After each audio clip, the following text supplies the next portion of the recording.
जिम्मेवारी महिलाओं और बच्चों की सुरक्षा करना, उनके उत्थान के लिए नई नई योजनाएं बनाकर उन्हें विकसित करना, उन्हें सही राह दिखाना। लेकिन ऐसे ही एक जिम्मेवारी वाले पद पर बैठे एक साहब ने एक लड़की को ऐसी राह दिखाई कि आज वो कहीं की भी नहीं रही। बात हो रही है दिल्ली सरकार के एक अधिकारी की। साहब महिला एवं बाल विकास विभाग में डिप्टी डायरेक्टर के पद पर आसीन हैं। आरोप है कि इन्होंने अपने मृत दोस्त की नाबालिग बेटी की मदद करने के बजाय उसे अपनी हवस का शिकार बना लिया।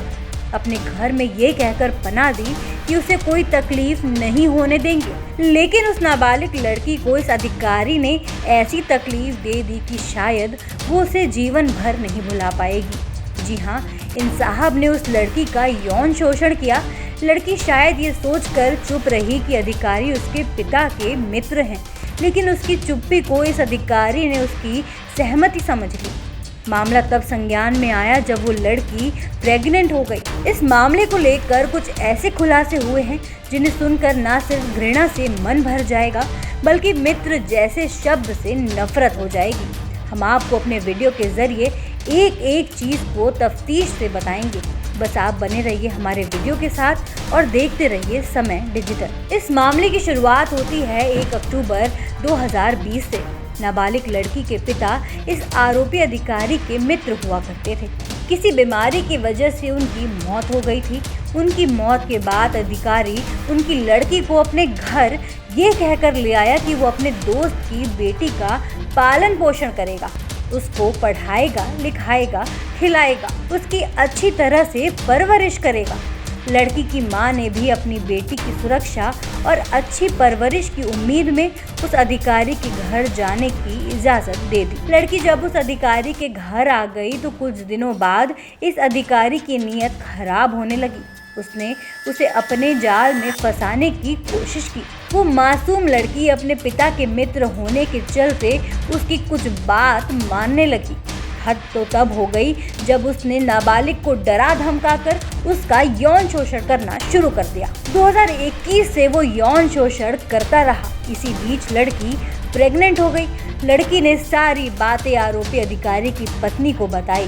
आरोपी अधिकारी की पत्नी ने उसकी मदद करने की बजाय उसे अबॉर्शन की गोलियां खिलाने लगी। आरोप ये भी है कि उस महिला ने अबॉर्शन की गोलियां भी अपने बेटे से मंगवाई। महिला ने ये कहकर उसे गोलियां खिलाई कि सब कुछ ठीक हो जाएगा, लेकिन अबॉर्शन की गोलियां खाने के बाद लड़की की तबीयत बिगड़ गई। लड़की की मां को पता चला तो वो अपनी बेटी को अपने घर लेकर गई।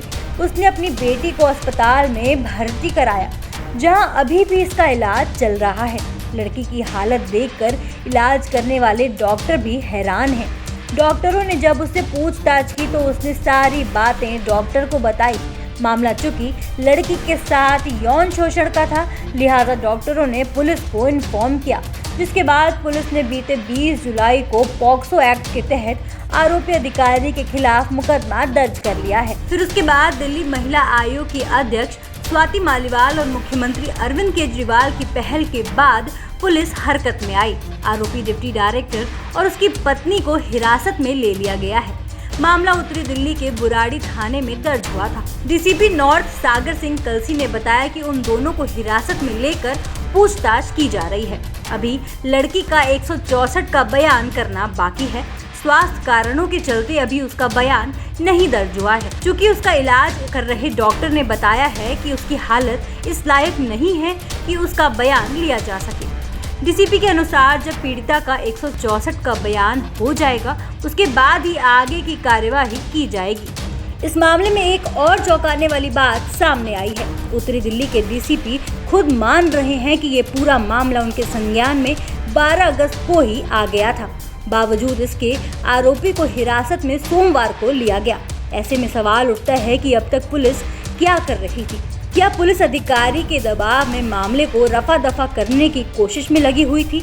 अगर पीड़िता की मां उसे अस्पताल लेकर ना गई होती तो शायद पुलिस इस मामले में वही करने की कोशिश करती जो पिछले 10 दिनों से कर रही थी। आइए सुनते हैं इस पूरे मामले पर स्वाति मालीवाल ने क्या कुछ कहा था। दिल्ली के महिला और बाल विकास मंत्रालय में एक आदमी डिप्टी डायरेक्टर के पद पे काफी सालों से कार्यरत है।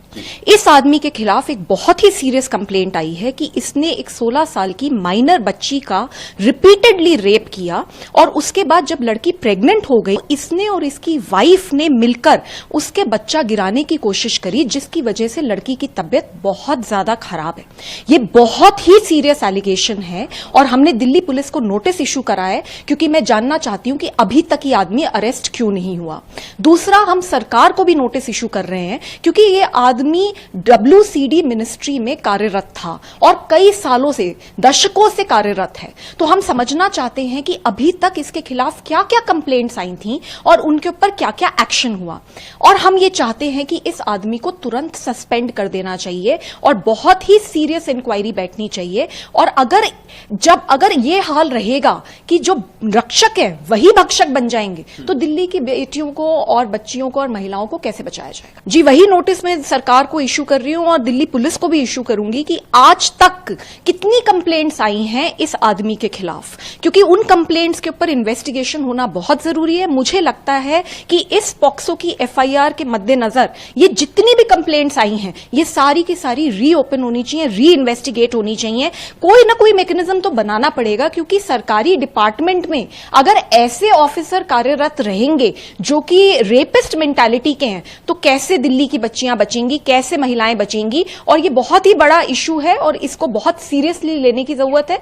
हम सरकार को और दिल्ली पुलिस को दोनों को नोटिस इशू कर। उधर दिल्ली के मुख्यमंत्री अरविंद केजरीवाल ने उस अधिकारी को निलंबित कर आगे की कार्यवाही करने का ऐलान कर दिया था। अब एक यहाँ गंभीर सवाल, क्या महिला एवं बाल विकास विभाग में तैनात होने वाले अधिकारियों की स्क्रीनिंग जरूरी है? क्या वहां तैनात होने वाले अधिकारियों को वहां भेजने से पहले जरूरी नहीं है कि उनकी ठीक से जांच करा ली जाए, खासकर उनके चरित्र को लेकर उनके अगले पिछले सारे रिकॉर्ड खंगाल लिए जाए। अगर जांच सही पाए जाए तो ऐसे अधिकारियों को उस विभाग में तैनाती की जाए जिनकी जिम्मेवारी ही महिलाओं और बच्चों की सुरक्षा करना है। ये मामला सिर्फ एक नाबालिग के यौन शोषण का नहीं है, ये मामला है एक मित्र के साथ विश्वासघात का। ये मामला है एक ऐसे पद पर बैठे हुए अधिकारी का जिसकी जिम्मेदारी ही महिलाओं और बच्चों की रक्षा करना है। इसलिए आरोपी अधिकारियों को ऐसी सजा मिलनी चाहिए जो मिसाल बने, ऐसी सजा मिलनी चाहिए ताकि उसे अपने पद और अपनी मित्रता को कलंकित करने का जीवन भर एहसास हो सके। ऐसे ही देश दुनिया की तमाम अपडेट्स के लिए देखते रहें समय डिजिटल। वीडियो को लाइक करें, दोस्तों के साथ शेयर करें और चैनल को सब्सक्राइब करना ना भूलें।